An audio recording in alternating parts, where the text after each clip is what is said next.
Hello, everyone. I'm Jim Garrison, and I want to welcome all of you to day 187 of Humanity Rising. Humanity Rising is an initiative of Ubiquity University and over 300 partnering organizations from all over the world that arose last spring as the world was entering the pandemic, and we've been convening daily open spaces so that people from all over the world can gather together and share what they're experiencing, what they want to contribute to a better world, and how we can increase our strategic effectiveness to ensure that the world beyond the pandemic is more abundant and healthy, resilient, and in alignment with natural systems. As we begin today, I want to strike the note of resilience. You know, we've been through a lot over the last year. If you think about where we were last February, we were just coming to terms that the coronavirus even existed. There was the first couple of cases, but nobody quite knew what it was. Most of us thought it would be a passing phenomenon like the other viruses that have emerged over the last 5 to 10 years. And then all of a sudden, in very short order, the entire human race was in lockdown. And we were engaging in physical distancing. And we were looking at economies that essentially had been brought to a standstill. And the extraordinary thing that I want to just acknowledge and compliment all of us on is the fact that we shapeshifted as a species almost. And we went from a socially gregarious and interactive and extroverted out there doing our work to isolation and closure. And yet our feelings for intimacy, our feelings for community were as strong as ever. And all of a sudden we were all on Zoom. And what we discovered in Zoom is that you can create intimacy, you can create community. There's a whole lot of things that we can do. And so as we commence 2021, we're being told that worldwide the COVID rates are beginning to go down. Hospitalizations are going down. Death rates are going down. And at the same time, variants are emerging in the UK and South Africa and different countries around the world. We're not quite sure the impact yet of the vaccinations in dealing with the variants that are out there. But human beings are characterized by our resilience, and we're demonstrating that in very powerful ways. And I just want to thank everybody and express gratitude to all of you for just doing the distance in a spirit of hope, in a spirit of ebullience, because we're going to get through this. And we're going to come out stronger because we felt the need for community more deeply.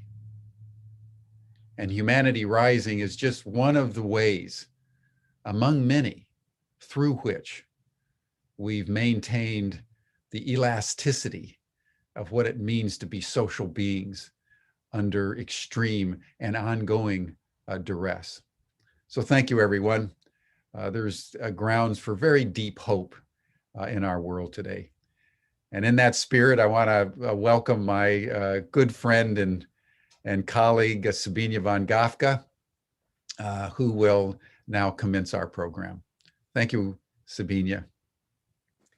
Thank you so much, Jim. And also, as Jim said, a warm welcome to all of the viewers. Your video needs to go on. Your video's off. Oh. There we go.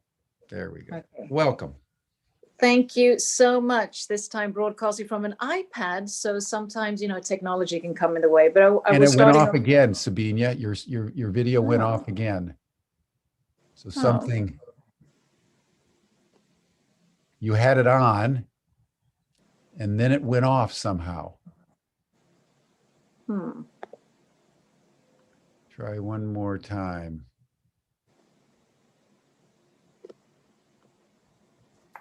Am I back? You're back. I'm back. Okay, thank you. I guess that's technology for you, because I'm actually broadcasting from an iPad, and usually I'm at my computer.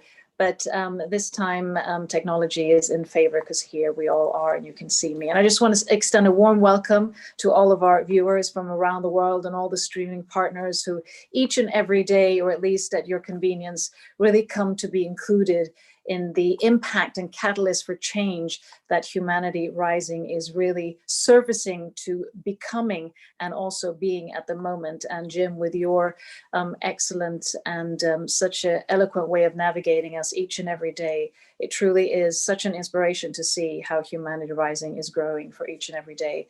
And I'm so delighted and also thrilled to be part of these 5 seminars or episodes on health, looking at different aspects of health, which really is at the core of everything when it comes to people, planet, and humanity. Because without health, we are really at our most vulnerable state. And that is very apparent looking at the way the world is today.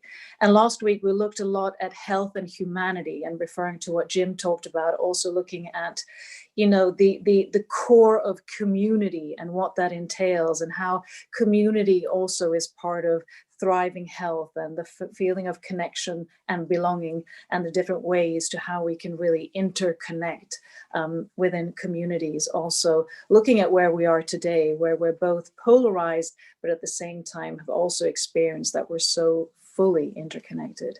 And today we're going to continue the conversation, but this time we're going to transition from community and really look at how we can look at health out of a design perspective, whether it's good design or well, not bad, but less good design, and especially looking today at how it's also transitioning when it comes to how we work and how we integrate and how we socialize, with social distancing and working from home and so forth. Design, whether it comes to buildings or anything else, is really becoming very interconnected with health, not least the workplaces, which presumably will become more an experience or activity space going forward, and how will we be adapting to that. So it's going to be a really interesting session, and our 2 conveners who also joined us last week, Lars and David, will be co-convening the session today, along with an eminent and really knowledgeable panel of talent and speakers. But before we continue the conversation, as we do every day on Humanity Rising, let's really allow ourselves to get centered and aligned, and just have a 1-minute heart coherence to feel gratitude for our own health, our own place in this planet, and also send out energy to our fellow members around the world for their health. So inhale and exhale for 1 minute.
thank you for taking part of that 1 minute heart coherence. And with that, I'd like to hand over the word and the space to Lars Munter and David Somekh.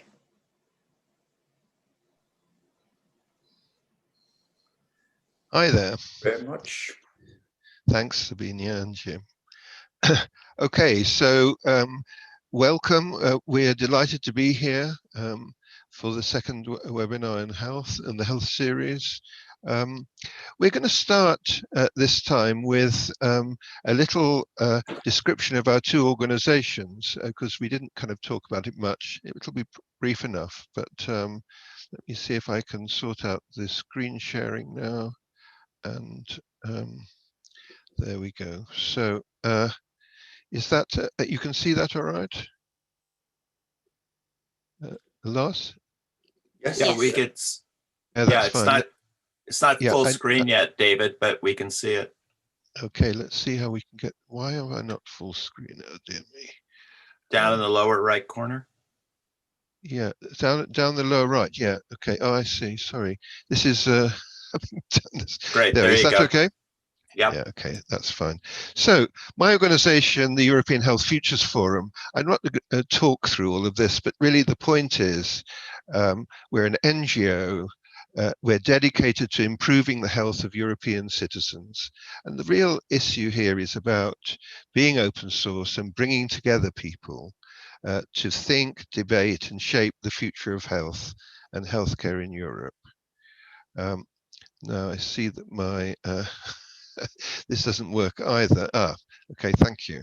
So, and we're a virtual organization, we're a charity, and we have a community of voluntary members. We're a network, so people are just join and stay there because they care about the same mission that we have.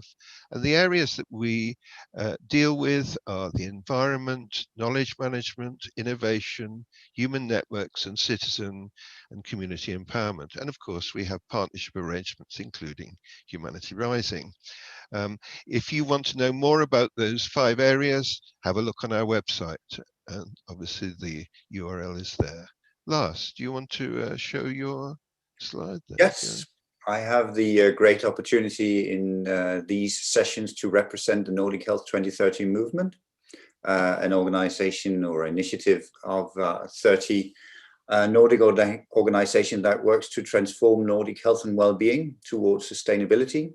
I'm sure you are all aware, of course, about the SDGs, the Sustainable Development Goals, but more importantly, I guess, the need for equity and transformation towards, well, a better world.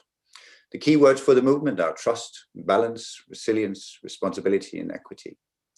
We work to promote values and visions and action to enhance the uptake of practices and boost systems leadership. As you can see from the bullet, if you will, you can join via nordichealth2030.org to learn, to know more, to share some of your ideas. We're open for all. And David. Okay, thanks. Yeah, so just to recap that from last week, Sabine has already covered this to some extent. So connectedness was the message. We started out with the connection between the earth and health, us and the planet.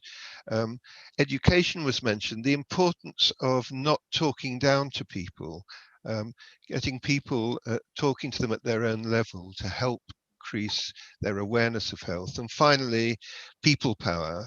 I need say no more. This is about communities coming together to produce the bottom-up part of change that we all look for. Lars. Well, but today we're talking about healthy by design. The picture that you have before you here is actually obviously a joke.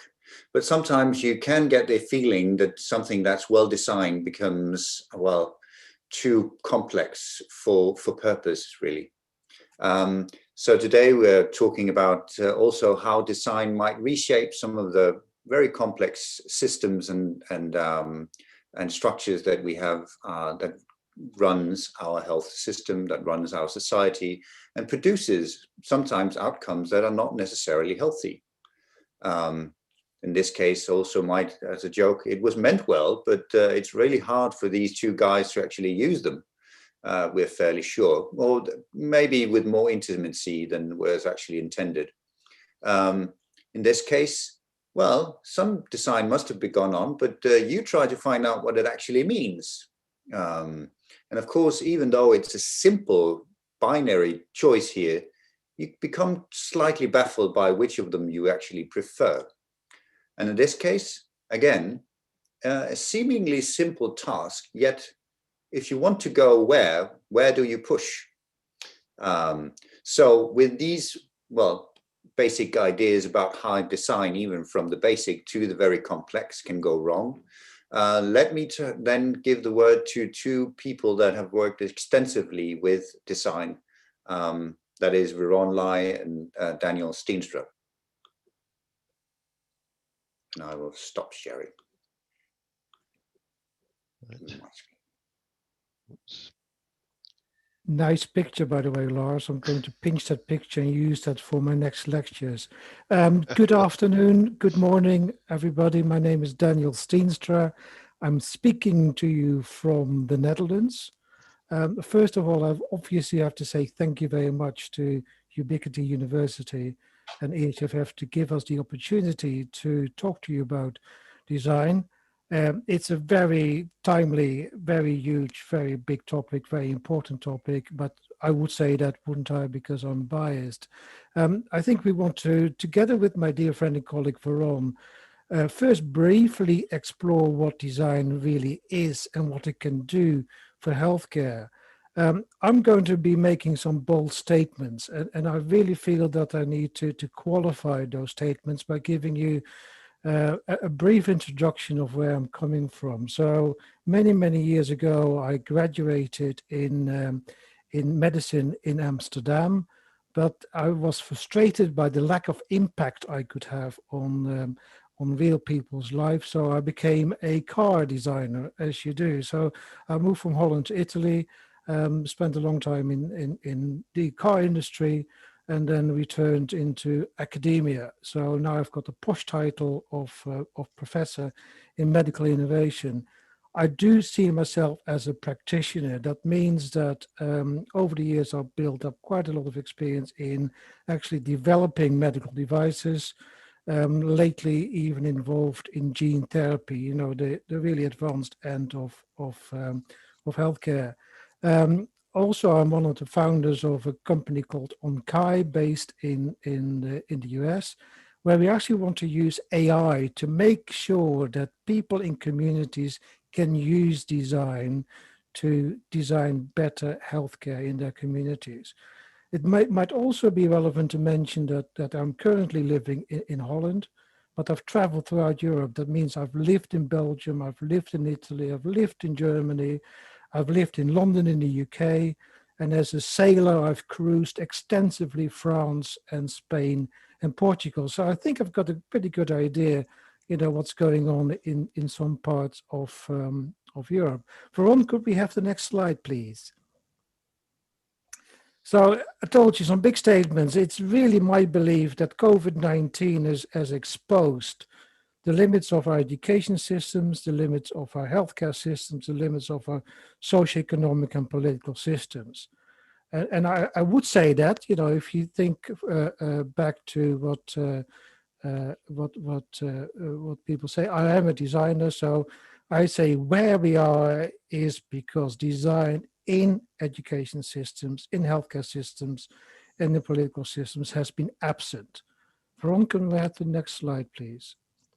And I believe that design is a superpower, and I believe that that everybody needs to have the superpower. And that's my view. But I think in order to support it, we need to present somebody else's view as well. Veron, can I have the next slide, please? So this is Mats, and I cannot pronounce his second name because he's Danish, Olfsen, I think. What is relevant about Mats is that he was the former CEO of a Danish pharmaceutical and medical device company. And what Mats is saying to us is that at its best, design solves a problem so well that no one even notices there ever was a problem. And he goes on to say, to the next slide, It's this fundamental quality that gives design such a crucial role in creating a new society with decent living conditions.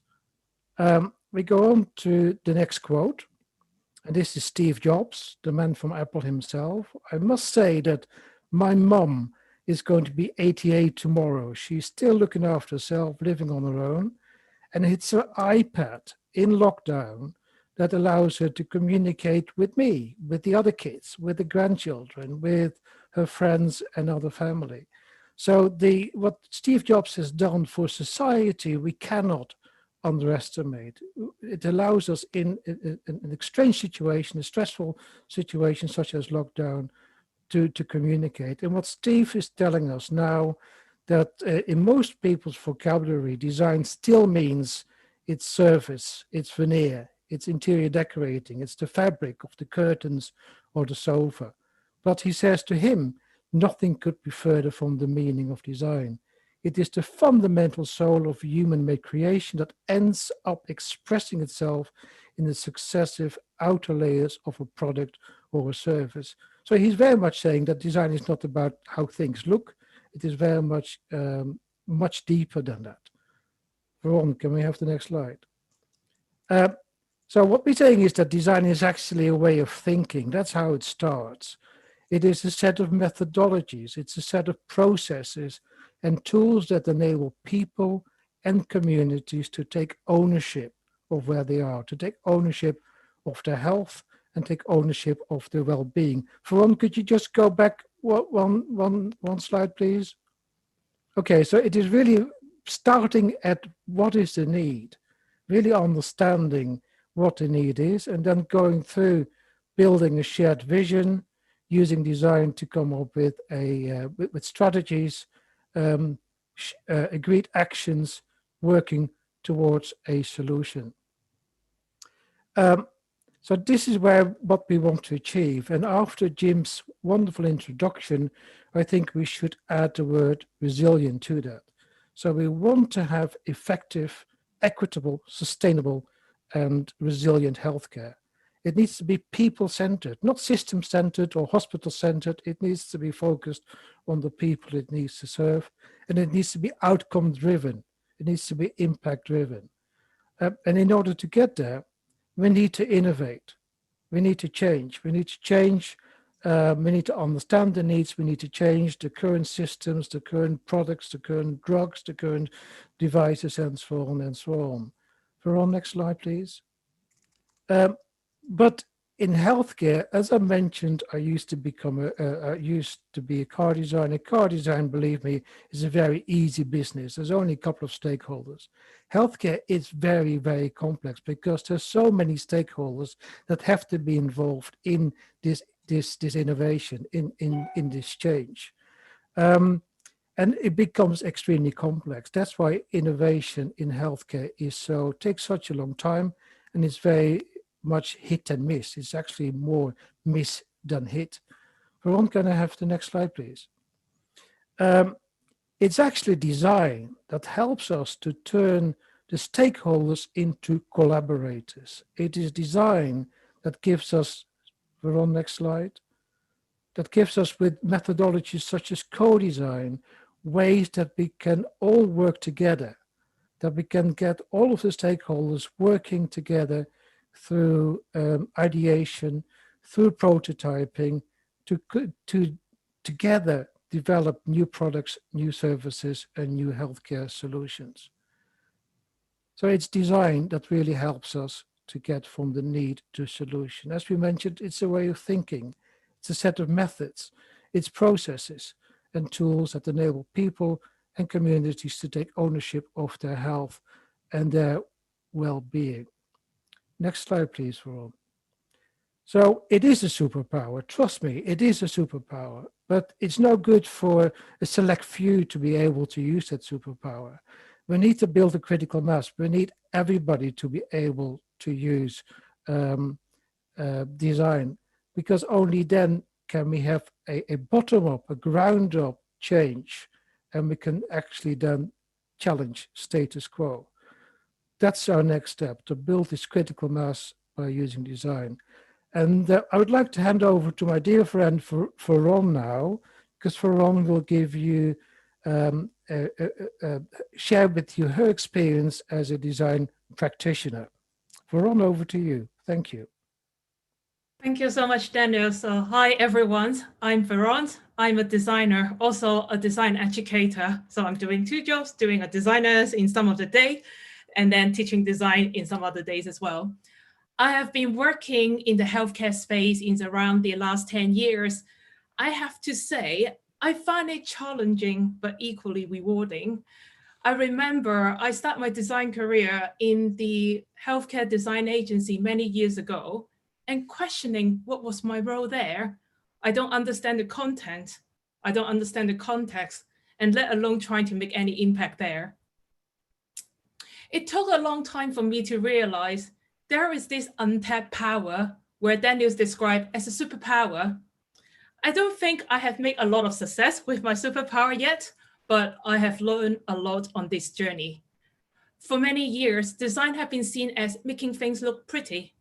And in a sector like healthcare, design do exist, but in a way that design felt like they lost their own identity. Let's take breast pump for an example.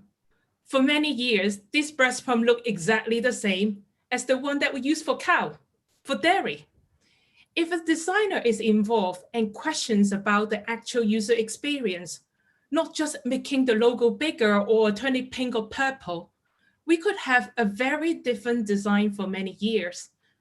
However, things are changing, and I'm very fortunate to be part of a startup based in London to challenge about this femtech space.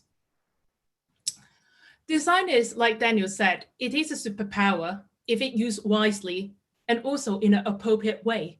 It transforms experience. And to reflect my design career, especially in the early days, I was tasked to make a pill reminder app. Patients are not taking medicine. Why do we make an app to remind them? What was the result?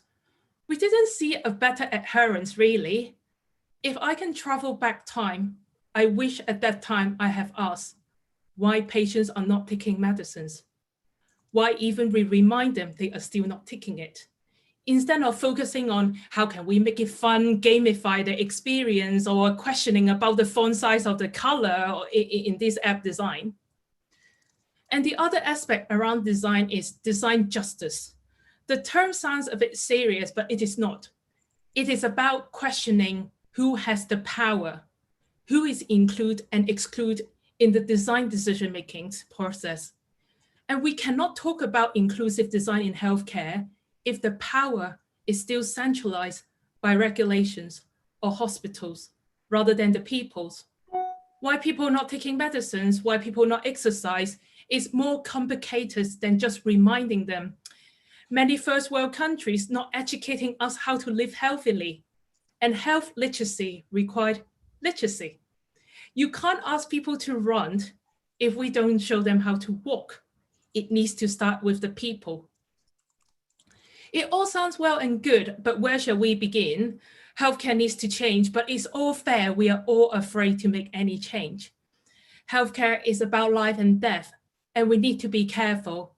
And design is working alongside with science, but design is also here to search and design for an alternative so that the science is not being alone and battle with the global challenge that we are in today. We are looking at building a sustainable network outside the current systems, outside the hospitals, how people and community and the wider systems can make a more healthy and looking after the well-being of our society. Currently, I'm leading a collaborative project between local authorities and the Universities of the Arts London to redesign the future of care services for families in central London.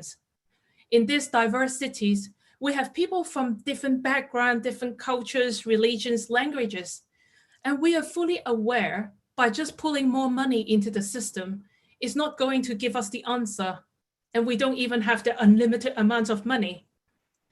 The students spend weeks to work with the local authorities and families to map out and identify networks and organizations outside the usual care systems, how to build, maintain, and establish trust, What does good look like from the people and the community and the society?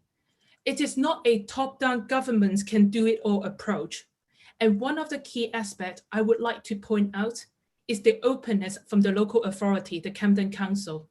They are willing to look for alternative. They give the power and shift the power to the people. And this is empowerment.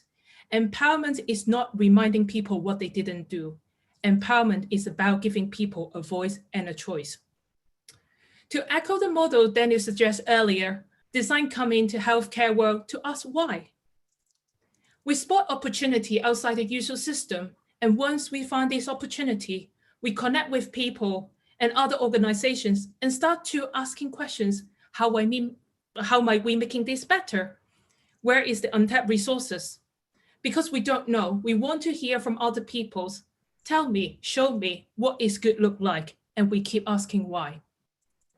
Then we come up with ideas and process to test these alternative ideas. To reflect back to my design career in healthcare, what I have learned is to stay true as a designer. Don't make the app if you don't know why. Question the how and the why the decisions were made. Build a relationship with the wider systems so that you are designing an alternative system that is solving the problem and also building resilience as a designer.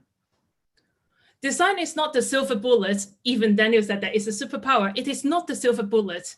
And we're not making vaccines or a drug.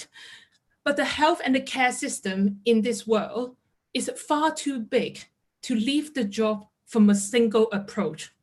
Together, we might see something different. Together, we might see something new. And perhaps there is a new way to solve some of the same old problem that we have today.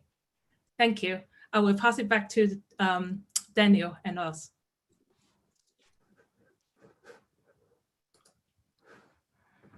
Thanks. Are we? Is that it, Daniel? You can, but I think it's the next speaker, isn't it? No. We'll. Yes, sure. I'm just wanting to check that you're done. That's all, because there was a couple of slides. Done. But look, Yep. Thank you very much, guys. That was very inspiring indeed.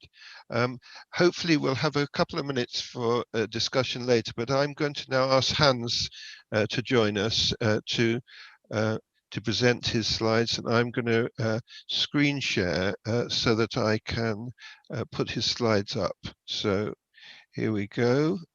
Now, can you see that? Because I can't see whether it's sharing or not. Is that sharing? You're not sharing Not yet. it. Not yet, David. Okay. Right. No, Yeah. I should be sharing. Yeah. Yep. Here we go. All right. So let me see if this thing slides upwards, because I can't do the thing. But Hans, would you like to start, and then it'll go into the other mode in a second? Is that all right? Will you start your presentation? Yeah. Okay. But thank you very much for having me here today. I'm also going to talk a little bit about health design, but maybe from a little bit of a different angle. I was chairman of a Brussels-based think tank for many years, the European Policy Center, and I'm now chairman of CHES, which is the think tank's health program, the Coalition for Health, Ethics and Societies. So I work a lot on the European basis on health systems, and I work in particular on issues related to value. We just touched upon that, but now my angle is more sort of the societal value. How can we actually find some good ways of finding guides for investment? But I'll talk about that in a second. Maybe I can move to the next one. No, can you? Yes.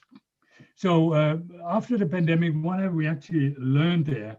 I think there has been sort of an evolutionary development of health systems over many years, and then suddenly, boom, the pandemic hit us and required a lot of rapid change. So suddenly we had to expect something unexpected. It was not only in the health system, but in society as well. We already talked about this balance between, you know, the pandemic coming up in different waves, and then the lockdowns and the societal ways of responding to all of this. So we have had to learn a lot about that as well. And I don't think actually we completely fully understand today how lockdowns and opening up can be done in an optimal way. But that's maybe something we can discuss a bit later on.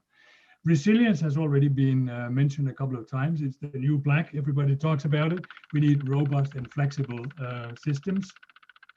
The question is also here, have we actually learned something from the first wave?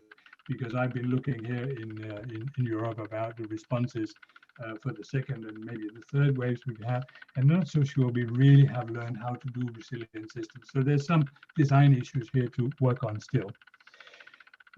We have a lot of need for resources. I'll come back to that in a second. Everybody talks about the capacity of hospitals in the health system, but I also think that we need to focus a lot on capacity, because it has shown how vulnerable we are when the staff gets sick, when the health professionals get sick, when they get exhausted, when they can't really handle this anymore. You know, the pressure on the staff has been very strong as well. And the question is also, can we learn from each other? I don't think Europe has been very good this time. There's been a lot of good rhetoric, but in reality, we haven't really worked well enough together. There's something to learn there as well. And I think there is a question about working on a broader scale, maybe in the WHO, also when it comes to vaccine and to how this can be distributed across the world. But let me try to talk about how we can actually do that. So if you would change to the next slide, David, that would be good. Because we have other pressures than the ones that were coming from the pandemic. We have costs going up of medical technology because there's a revolution going on here on pharma, another revolution. Staff is getting more expensive as well along the time. And in some parts of the world, and notably in Europe, we have enormous demographic pressures suddenly exploding in our faces now.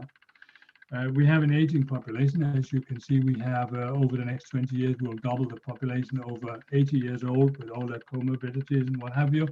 And we will have fewer new taxpayers. We'll actually have fewer in the groups that normally works and pay the taxes. So we're going to squeeze our financial situation, the public finances, which are really crucial for the financing of our system. So therefore, we probably should change the way that we take decisions on the health system design. I am provoking you a little bit by saying here, well, we have strong lobbies, we have patient organizations, we have a lot of health professionals, we have politicians who are also looking for, let's say, doing popular things at particular times. So there's a lot of sort of interest formulation into the design of health systems. And then the other thing is that we focus a lot on cost. And I know people will say, no, that's not true. It's not really what it's all about. But in reality, it is. And just wait and see what will happen when we get out of the post-pandemic period, because we have pressures on the public finances, and we will have a lot more pressures after the low growth that we've had for a couple of years now because of the pandemic, or will get over a couple of years. So there's going to be a question about how can we change this from the pure cost look that we also saw after the financial crisis and into incorporating value in our considerations. So if we look at the value one here, everybody talks about value for the patient. I think that's where we come to now, based on the Porter basis that he came up with some years ago, and there's been a lot of valuable work done there on focusing on the outcomes that matters for patients, et cetera. And value will always be a question of not just the cost. The cost is in there, it's on the bottom line, but there's also the question of the outcomes. And the outcomes can be for the patient, but they can also be for health systems. And what I've been trying to do over the last few years is trying to work on how can we actually use value as a consideration for the societal economy as well. In terms of thinking, how can we move the spending into areas where it actually gives high value for our societies, rather than just ask what it costs and cut down the cost and so on and so forth. And we already used the next slide here, but I've taken one example, just one example, because we have limited time here, about hospital beds per 1,000 population. Latest figures here from the OECD, and as you can see, there's a big difference. Germany has ample, Japan has, Korea has, other parts of Europe have much less hospital beds. What is the right solution here? Can we have a look at the next slide, please? Because if you look at the European countries that I know best, you take countries like Denmark, UK, and Sweden. These are systems that have beverage systems, that have national health service systems, mostly public hospitals, and they tend to have very few beds. They tend to be based on situations that doesn't change much over time, where they have very short time of hospitalizations, maybe a good idea, maybe a bad idea, and then they use normally waiting times as a buffer, if something unexpected happens. Germany, on the other hand, has ample, and during the crisis here, they've actually been able to offer hospital beds to people from other countries, and I think we've heard the same from area of Asia as well. Whereas the US, for example, is not very high on that scale either. But the question is not really to answer what is the optimal solution here, but to ask, if you like to put value for society by the investments you put into this system, what is the right model? Is Germany right, or is Sweden right? And under which circumstances? So that was just one example of some of the things that I'm thinking of. But also, if we move to the solutions, David, the next one, I might be able to talk about a couple of other things that we can do to create value. And the first thing is a bit rough, maybe, but I have seen the studies from the OECD, the Organization for Economic Development.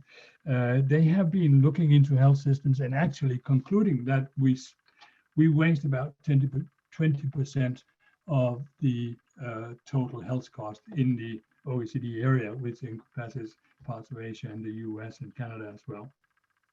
So this is about unnecessary hospitalizations, because we don't really have maybe good enough primary health systems, to do the distribution here. Unnecessary hospitalizations, infections, readmissions unnecessarily because people were sent back too early, perhaps. And I have to say, a lot of corruption as well. And I think if we move further into digitalization, it will help on the efficiency issues, but it can also help us to be cutting down on the waste, and in particular the issues of corruption and money going into the wrong pockets. I also think there is a question here about optimizing and designing the best way of stay in hospitals. I talked about longer stay and shorter stays before. But if you use the waiting times, as I said before, it can actually create more cost on the longer term because people are then treated later, for example, for cancers and so on and so forth. And now I think we will see after the pandemic that we have had a lot of untreated cases of various illnesses and diseases that will come up and cost society quite a lot of money on the medium term. I think 1 minute. Also very important to integrate our systems and break down the silos, and also to integrate reimbursement systems and let them be based on value creation. And then comes one of my main points here is we have to move away, and also for professionals, to wanting to do the sick care and move into healthcare, to take care of people across the board, and also to be able to identify diagnosis at a very early stage, to extract the full value of diagnosis and combine it with not big data, but big data for finding optimal pathways. So I think this thing about spending more on prevention, in the OECD area, we only spend about 3% of the total health budget on preventing illnesses and the rest on curing diseases. And then the final point, David and others, I think we should also take the opportunity to look across the silos that our countries create. There is a tendency to look inwards into health systems and not across the borders.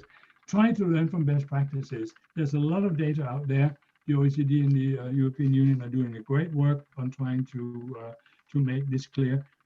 Do it. Identify the best practices, emulate them.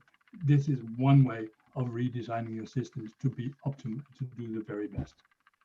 None of us have the best health system, but if we put the best practices together, we might get something really good. Thank you. Hans, I'm very grateful. Look, this is it's always the same. We never have enough time, and we'd love to enjoy more discussion on this part. But now we're going to do a major shift. We've talked about health as if within the healthcare, but of course, as we stressed last time, we're also interested in health in society generally. And this is where Lars will take over and introduce our next speakers.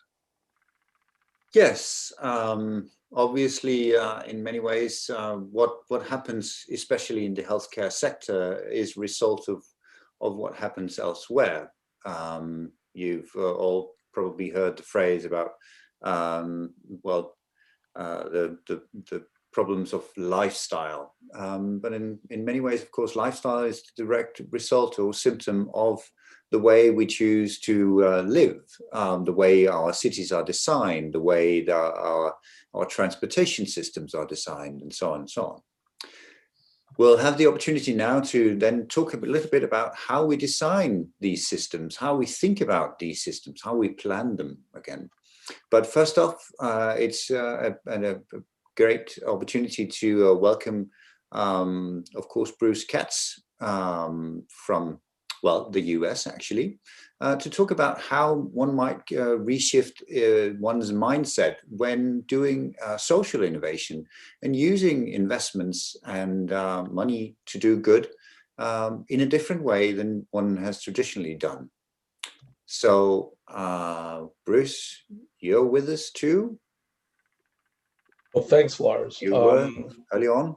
Yeah, I'm on. I hope folks can hear me. So I'm coming from a fairly different, but I think relevant perspective to what has been discussed to date. I run a Metro Finance lab at Drexel University in Philadelphia. I was at Brookings for several decades. I was chief of staff at the housing ministry in the United States under Clinton, came back under Obama. So what I think I'm principally here to talk about is really neighborhood and city and metropolitan design.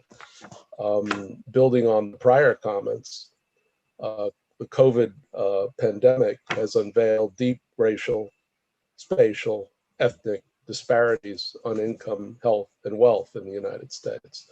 And because Blacks and Latinos have been disproportionately hit by the pandemic, that's because they are disproportionately essential workers. That's because they tend to live in communities with crowded housing conditions. That's because the quality of their neighborhoods and the access to employment opportunities fundamentally affects their health outcomes. So as we're now moving into a new regime, so to speak, in the United States, the Biden administration, the Democratic-controlled House and Senate, we are looking at a kind of bottom-up neighborhood design in the U.S., which would correct for many of the starting points which have led to these disastrous outcomes. What does that mean? At one point, what we're talking about is restoring a level of economic potential and labor market participation in these neighborhoods. Many of which, if you think about North St. Louis or parts of Philadelphia or parts of Detroit, are literally located blocks away from major world-class healthcare systems, blocks away.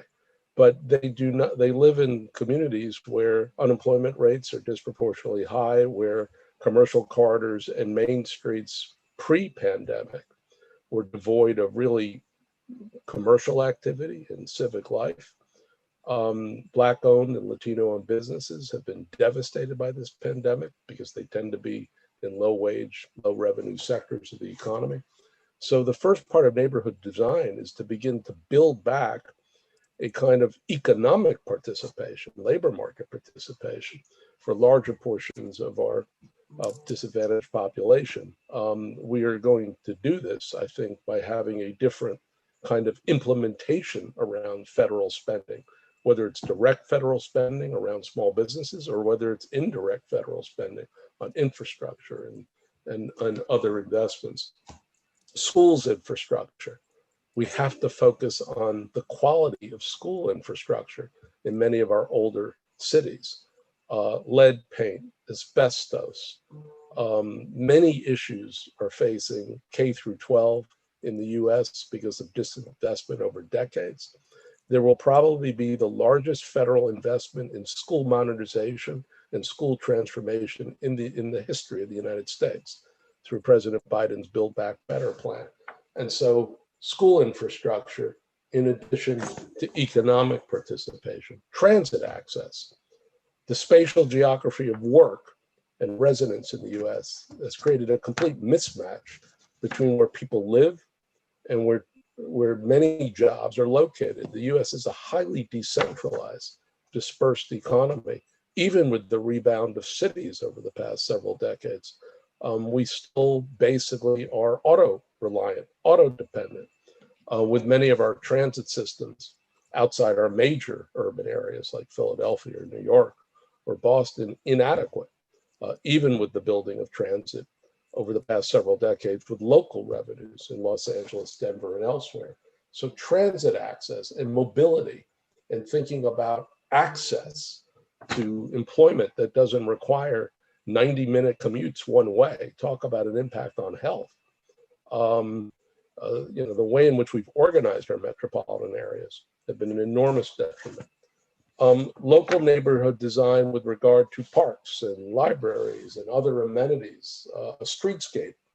There's talk about the 15-minute city as the new vision of urban planning.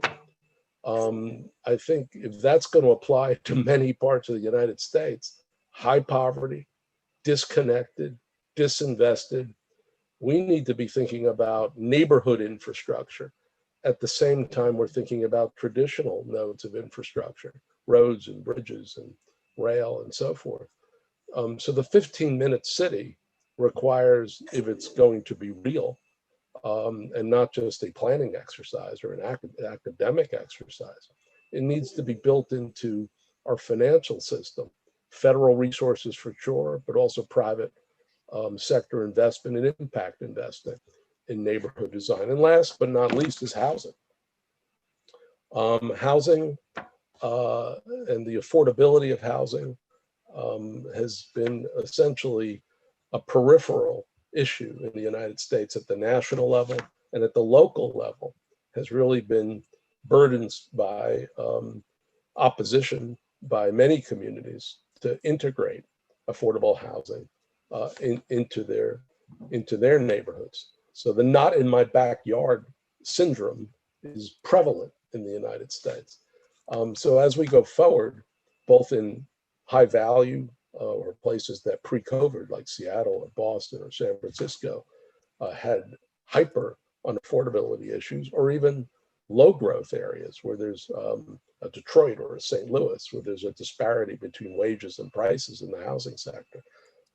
We need a different kind of bottom-up approach that takes the challenges that cities face. Some of them are self-made, but a lot of relate to the lack of modernized, up-to-date, relevant finance products and the interplay of public and private finance. All that has to be brought into the 21st century. It's still late 20th century in many respects. So if we're going to have healthy communities, we need to think about healthy neighborhoods. And that means healthy economies, schools, transit, amenities, and housing. We are about to have an experiment in the United States with President Biden, both with a COVID relief package and ultimately a Build Back Better, shift the trajectory of our economy to inclusive and sustainable efforts. So this will require an unprecedented partnership across sectors, public, private, and civic, and across layers of government, federal, state, and local. So this crisis has basically unveiled decades of essentially a wrong growth pattern in the US, which has exacerbated our health issues. Hopefully, we're at the beginning of a different trajectory over not just the next couple months and years, but over the next several decades. Thanks, Lars. Thank you very much, Bruce. Do write a question or two for Bruce in the chat, but let's move on to sort of the more global ecosystem that governs some of the things that Bruce talked about. And welcome Robert Rubinstein, founder of the Triple Bottom Line Group, where he's been working for, well, decades to transform the centuries. Centuries, yes, it might feel something like it. But to work to transform the finance sector towards, well, the phrase that you may have heard of before, the triple bottom line. I know the triple bottom line has been, well, in itself, a concept that has gone through an evolution, if you will, Robert. But over to you. Tell us more about your work. Right. Let me pull up here again.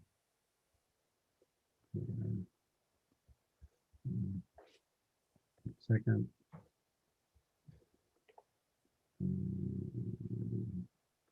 How do I do? Oh, 1 second. Let me just go back here. Where's the share screen things? It is sharing your screen, definitely. It is? Okay. I'm just trying to get for a full screen. Okay, here we go. Very good. All right.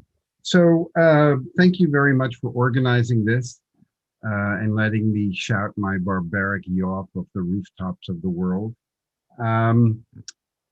For those of you who don't know us, our work is basically to change the financial system so it works for everyone rather than a very small group by educating asset owners and managers. Unfortunately, there is no group more predictable than the financial sector. They all kind of run up the hill and off the cliff at the same time. So behavioral change has never been a challenge. Access has always been a challenge.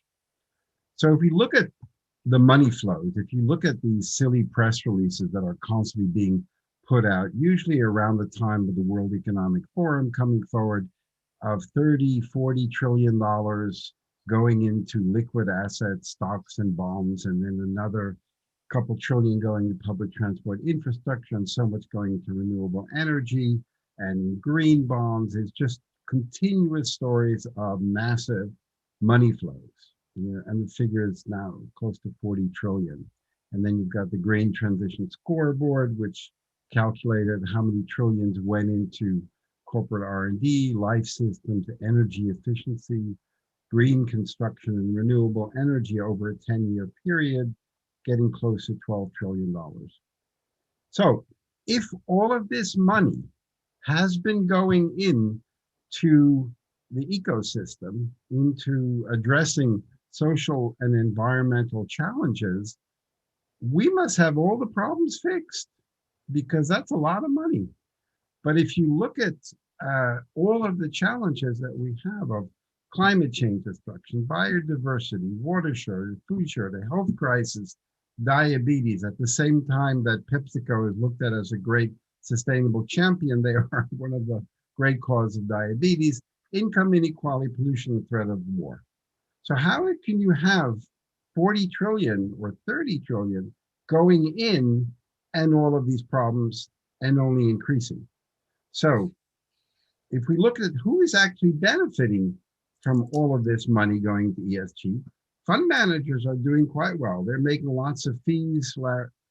BlackRock has now discovered we really have to push on this because we can make more fees on the $8 trillion we're managing. The institutional investor are able to tick their box and say we're part of the fitness club without getting on the exercise machine to show that they lost weight. Aspirational club members can say, I'm also a member of the club of ESG. Service providers are cleaning up with providing ratings and the advisors, but not society or the environment. It has been a total massive failure. ESG and impact are not regenerative in any shape or form, as it is done now. So, do we need incremental moderate improvement? Is that the right strategy going forward? Or do we need a radical moonshot, a completely different way of measuring the societal and environmental added value of listed companies or non-listed companies or projects? The EU is trying to do that with their new taxonomy. I think we definitely need a completely different approach, because people don't understand how is it possible that the companies that are the most toxic score so well on the Dow Jones Sustainability Index. BP, Shell, climate change, Unilever, semi-toxic cosmetics and processed food. PepsiCo also scores great, but it's mainly a fantastic cause of diabetes. So I think we have the greatest opportunity in the history of mankind by focusing on a true retrofit focus of zero emissions, real estate, new and retrofit, public transport infrastructure, fuel-free energy, or what some would call renewable energy. I don't like to use that word. I think it's, why would you want to pay for energy if the fuel is free? Carbon sequestering red and blue carbon, and investing in the two largest employers in the world, which is basically small-scale agriculture and hospitality, water, affordable healthcare, climate resilient cities, and providing a living wage. So we need to get away from this silly ribbon cutting, and we need people who are actually going to do the work and dig holes. We see it very clearly with Project Drawdown that did a great job scientifically showing how can we reduce carbon. Did they get any attention from the media? No. Bill Gates writes a book after he's been investing heavily in fossil fuels for years. He's on every single TV station. So my point is we need to do or do not. There is no try, to paraphrase Yoda. And we need to get away from these silly polar bear photos as examples of companies doing sustainable investment. That is not regenerative at all. My time's up. Happy to take any questions. Thank you very much, Robert, for a tour de force through the finance sector, and certainly also some of its challenges. I think that definitely some questions for Robert would be prudent and normal. But let's just move on with the next speaker and then have a joint session afterwards. So I welcome Morten Nielsen of the International Federation for Housing and Planning. Some of what both Bruce and Robert talked about is obviously money going into also buildings, cities, in terms of new development, retrofitting, as Robert also mentioned. Morten, are you with us now still? I'm really hoping that, yes, you're here. I'm here. Look forward to you presenting also, Morten, please. Thank you. So good afternoon or good morning, wherever you are in the world. My name is Morten Nielsen. I am the CEO of the EHFF, based here in Copenhagen, Denmark. EHFF stands for the International Federation of Housing and Planning. It's a global membership organization with the purpose of designing inclusive and sustainable cities. We preach a human-centered approach in line with the previous presentations. So rather than repeating what has already been said, I would like to use my speaking time to make a suggestion. Very shortly, it is to measure what matters. Let's measure the impact of design on the quality of life, because what gets measured gets done. One may then ask, what is it that matters in the context of housing and cities? Well, as we find ourselves in the second COVID-19 wave, we are all reminded of the fundamental importance of well-designed, decent housing and social cities. It is vital for us humans to live a social life, meet neighbors, colleagues, friends, and family. Our quality of life is defined by access to healthcare, good jobs, quality housing, and access to clean air, fresh water, nature, and shared spaces. This is what matters, and we learned it in the last year or so. These things do not happen by themselves. Decent housing, livable, healthy, inclusive communities require deliberate design of governance systems in the areas of social, environment, and economy. And the International Federation for Housing and Planning, EHFF, is working exactly on this. We were founded in 1913, more than 100 years ago, by Ebenezer Howard, with a mission to provide for exactly these fundamentals: decent housing, healthy surroundings, and well-designed livable communities. Today, in 2021, we at IFHP continue to be inspired by the pursuit of well-designed, healthy communities. And with urban populations growing by millions, it is more important than ever to keep focus on the human rights to decent housing and sustainable, healthy cities. So therefore, please allow me to re-emphasize the specific success factor that I'm talking about today. Measure what matters. Let's do that and use the metrics to facilitate deliberate and targeted design choices in the pursuit of decent housing and inclusive, healthy cities. We have at IFHP been working towards these goals since 2016 and designed a measurement tool, a system of metrics for this purpose. We call it the Social Cities Index. It gauges social sustainability on 3 levels or scales: household, neighborhood, and city. And it measures things like affordability, availability, access to healthcare, education, jobs, transportation, all things that needs to be designed and to help us improve the quality of life of people living in communities and cities. We believe that with specific, well-designed and standardized measures at hand, we are better able to design and construct decent housing and sustainable cities based on agreed data and measurable facts. In our quest to build environmentally sustainable societies and achieve economic prosperity, decision makers have already benefited from well-defined measurement and management tools gauging environmental and economic metrics. Now, we at IFHP suggest doing the same for the design of human-centered and social solutions for the development of decent housing and the creation of social cities. This is in line with what we just heard about the triple bottom line approach addressed by previous speakers. Measuring what matters is important because it creates common ground, common understanding of systemic weaknesses and strength points, of risk and opportunities. In this way, it enables fact-driven, but data-driven process for designing decent housing and inclusive, healthy cities. Or putting it another way, by measuring what matters, you get to design things, homes, and systems that matter to people. What gets measured gets done, also when it comes to design of housing and cities.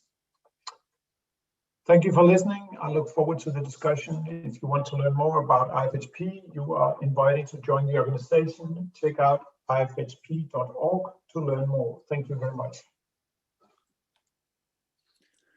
Thank you, Morten. And now, I guess, David, but also Bruce and Hans and Ron and Daniel, we have the wonderful opportunity to actually have time to discuss some of the great issues that you've mentioned today. Can I say, I mean, I'm bowled over by the presentations you've made. It's so moving to see the kind of work you're doing, and it complements very well indeed our theme of health in all areas, as it were. But fantastic work. It's always difficult to know where to start really in asking questions. I mean, the biggest thing, I suppose, when people have stressed it is people recognize how difficult it is to get the oil tanker to change course, as it were, whatever analogy you want to use. This is a very slow process, but there are clearly people who have the mission, who understand what the issue is. Is there, Lars, do you want to ask a specific question from our Well, yes. We started today to talk about the essential design, and I guess especially Bruce and Robert pointed out to the flaws of the design of the system itself. But the good question then becomes, we can see that there's certainly outcomes of the investment system that doesn't seem fit for purpose, but can it be redesigned? Or rather, how? Where do you start by that design process when it comes to the financial system, Robert and Bruce? Well, a couple of ways. One, I tried getting MBA students to change companies by refusing to work for them when they were recruited. Unfortunately, all the MBA students who I was teaching at the time, they were cowards, and they refused to interview the recruiter, because if you refuse to work for companies because they don't align with your values, that has a greater influence than if you're trying to change it from within. But the financial sector they're just, they're hired guns. If the demand is going in a different direction, they'll change. That's why you have all this interest in ESG, because there's demand for it. So it's not really that difficult. But if policymakers would actually make products reflect their true cost, that process would go faster. At the moment, it's ridiculous. A bicycle in Europe is 25% VAT, and an airline ticket is no VAT, none. Kerosene, none. No tax. So as long as policy is not moving it forward, you're kind to try to tread water while you have weights on your legs and your hands are locked up. But demand will drive this. The transfer of wealth to the millennials will also help drive that. There is demand, but the financial sector it's very unfortunate, because most of the time they're wrong in their decisions. I once said to the head of Goldman Sachs, I have a feeling the investment manager is wrong half the time. He said, no, 3/4. So I said, would I go back to a doctor, a lawyer, a car mechanic, an electrician if 75% of their decisions were wrong? But it's okay for the financial sector. And people need to understand this is a group that is overpaid by a factor of 4 and underperformed by a factor of 4. And no one seems to be bothered by that. It seems to be okay. We need to be more vocal about that. And we need to demand that the investment products that we want are regenerative in nature. And then you'll get change. It's not that difficult. Mm-hmm. But Bruce, one of the things I guess that one might say that you really do is providing better information. Would you say that you also feel that you get a better performance out of that better information? No, well, absolutely. And I first of all, I really appreciate Robert's comments. I guess for the past year, I've been mostly focusing on the S in the ESG. Because Black and Latino businesses have been completely devastated in the United States. And it's going to take quite some time to get back to where we started, which was inadequate to begin with. So if we're talking about Black and Latino businesses, which again tend to be very small, undercapitalized, underbanked, the United States has just basically put forward about $750 billion to the Paycheck Protection Program, which was our way to responding to small business collapse. And very little of that money tended to flow to small Black and Latino businesses. So I think as we come out of this pandemic, there is an enormous focus on changing the kind of financial products that are available to these small businesses, from debt, right, provided by traditional banks, to equity-like products, which are more focused on revenue-based financing. Bottom line, Lars, whether we're talking about housing, whether we're talking about small business, whether we're talking about environment, the devil's in the details on this stuff. I mean, it's really, whether we're talking about banks and debt, whether we're talking about impact investors and equity, I mean, devil's in the detail. The question for our national government, which goes back to the New Deal, is can you provide the data, the seasoned analytics, so that what begins as a pioneering experiment in one city, whether it's in the United States or outside the United States, ultimately has seasoned analytics around it and can begin to drive large flows of capital.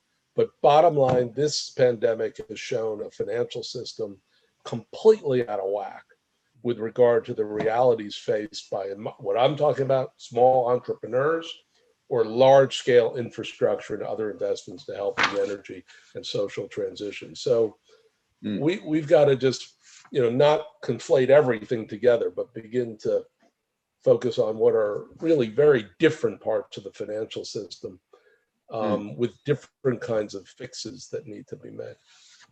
It's also important to remember, people don't understand this. Very, very, very, very, very few companies are actually on the stock market. A very small number of companies, and everybody thinks all of the companies in the world are on the stock market. They're not. Most companies get their financing from friends and family and local banks or other, and their small loans. And those are the companies that are creating the jobs. It's not the large multinationals.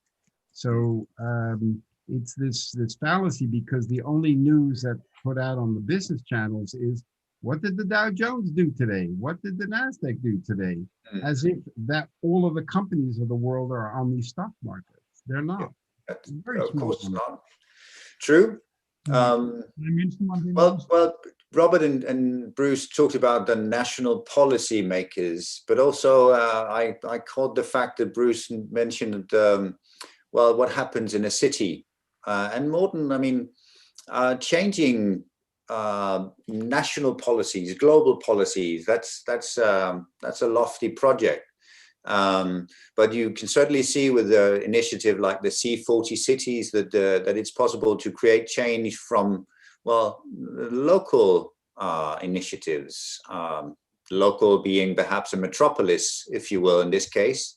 But how would you describe the better way that you can transform, I guess, the big money flows from Robert via the more social initiatives that Bruce mentioned into these interconnected, whether they are 15-minute cities or not, Morten? How would you say is the social index enough? Sorry, second. Is the social index enough? No, it's part of the solution. It's not a solution in itself. I don't believe that there is a single silver bullet that will solve everything. It comes working together. But I think it starts by having a clear purpose, a clear objective. This is very much what Ron was talking about. Start with the why. Why are we doing this? What are we aiming for? What is it that we want to achieve? So if you are, Robert talked about big businesses, their performance is measured on financial numbers. And since maybe the last 10 years or so, also on their environmental performance. But what about the social dimension? As long as they're not mentioned on the S in the ESG, nothing will happen. And that goes for big business, it goes for society, it goes for cities, it goes for communities. So it's I think it's about taking a holistic and integrated approach, looking at both the economics, the environment, and the social dimension of sustainability. And of course, social problems have a tendency to become health problems. Wouldn't you agree, David? Certainly they do. I'm very interested to contrast what our last speakers have been dealing with the issues related specifically to the structure of healthcare that our earlier speakers dealt with. The thing that I wanted to ask, I'll start by asking Daniel and Veron together. I mean, the big paradox for healthcare change is that there's these huge institutions, and there's an argument always that if you want to do something innovative, you've got to do it in parallel with what's going on at the moment. Otherwise, things will collapse. Now, you did talk about incremental steps, Daniel, but I just, you and Ron did, but I just wonder, is there a solution to that apparent paradox? Ron, do you want to start or shall I start? You start first, yes. Ta-da, I needed to find it. This is a book by, unfortunately passed away earlier this year, Clayton Christensen. Christensen, yeah. Yeah, the inventor of disruptive innovation. And I have to make this point that design and innovation are part of the same coin. They are chicken and egg, meaning you cannot do innovation without design. So disruptive innovation, he said arrogantly, is still not very well understood by many people. but it actually says, let the system do what the system does. Let the politicians, the finance systems, let them do what they want to do. You go and do something else. You go and start off at the baseline that nobody else is paying attention to. And I think that principle applies here as well. I think the systems have demonstrated clearly during COVID that they're not really interested in people in communities. I was in London during the start of the pandemic, and the system, as in hospitals, actually kicked people out of hospitals into care homes. The systems don't care about us, okay? So you then say, okay, we have to do this ourselves.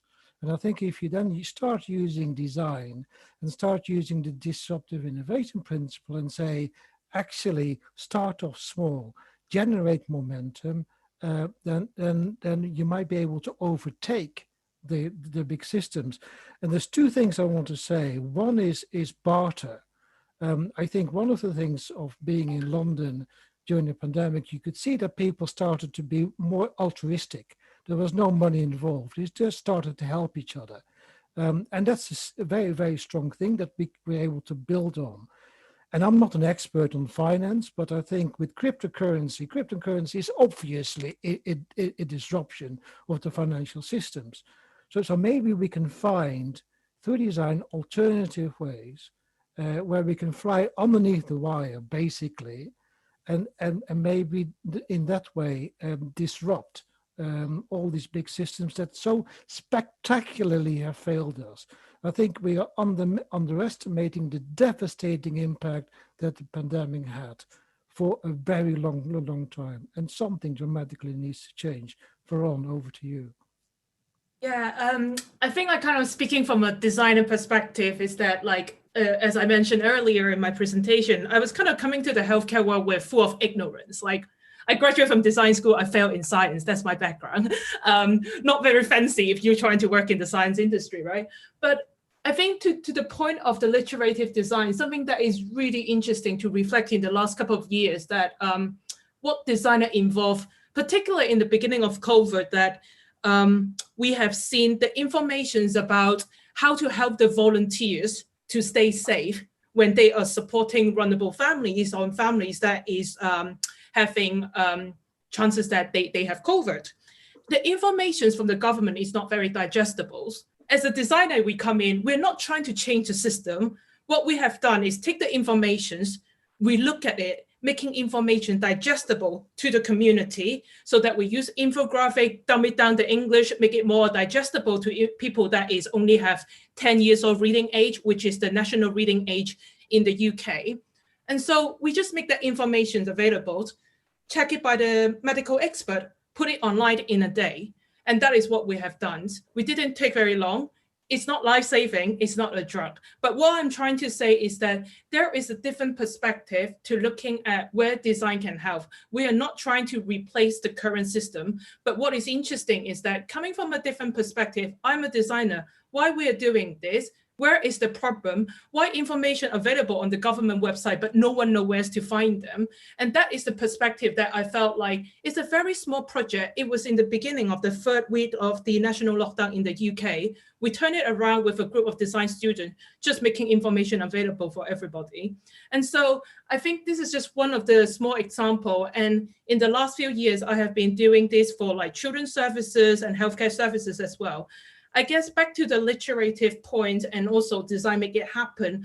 I think on the opposite side of thinking about changing the bigger system, there is a different perspective of thinking about how can you make small things happen, a new partnership. Designer is not usually in the table to talk about how do you deal with a pandemic, but actually we make information available for over 1,000 volunteers in over a week. And so I think these are the small literative and perspective that perhaps we can see a new ways of working together.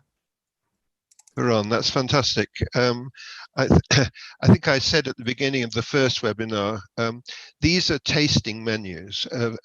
We would love to spend more time with all of you, but you know, the clock doesn't wait for us.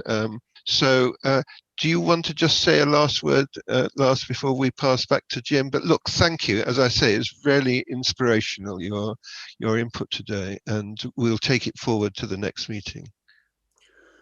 Yes, well, especially, well, just mention if you really are interested in diving a little bit in, there is the after chat to Mindful, as you can see in the chat room. There's a sort of a luau, I think the American phrase would be, but definitely there's been some very inspiring presentations here about how both design can change, but also how we can certainly see that well-designed systems, ideally at least, are not really fit for purpose necessarily, especially not when, well, stressed by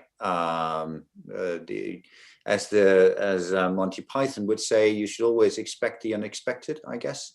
But in this case, certainly the systems did not. So that is one of the key takeaways here, that we have to build resilient systems that also, well, takes the unexpected into account. We never expect fire to happen, yet we, of course, have fire insurance. We build for the unexpected. That's a key takeaway. Sadly, that's not really what we've been doing within health, it seems. But with that, I would say thank you very much to all our speakers, and it's time to allow our friendly host to take over again. And we'll see you all next time, next Thursday, for another session on health as part of the ecosystem. Thank you, Lars. Thank you, David. And thank you all for a splendid session. As David said, this is just a taster in the hopes that you can go deeper. You know, it's an amazing thing, you know, on TV and in social media, people are used to interacting in nanoseconds and sound bites. So when we conceived Humanity Rising, we thought, why don't we do this, you know, like slow food? Why don't we just give people a good hour and a half, 2 hours to just express what they're feeling? And we're finding, as we have just witnessed during this session, that this is too short, that there's just so much depth and so much knowledge and so much information, so many different perspectives and nuances, that no matter what your time frame, it always seems to be too short. So I want to thank the panel, and I would make 2 comments in closing. One, I think the notion that was articulated early on in this session, that we're here where we are because of lack of design, is very important. And in many ways, that's true. I think the opposite is also true. We're here because of design. We are bound in a capitalist system by design that has prioritized capital above community, above the environment, and we're seeing the results of that design. We are in a world in which many areas of culture are now beginning to erode. You know, world culture for the last 5,000 years has been patriarchal by design. And we've seen the consequences of that design. And now that design is falling apart. Capitalism is straining and is being challenged as never before. So I would modify it and just offer into the conversation that we are where we are because of designs that have been inherently flawed and highly destructive. And the great challenge of our generation is to redesign in a much more fundamental way to enable the kind of empowerment and equality and justice and social well-being that all of us know is possible. And then the second comment I would make just very, very quickly, because I was very struck by it, is the comment that social problems become health problems. That is so fundamentally true.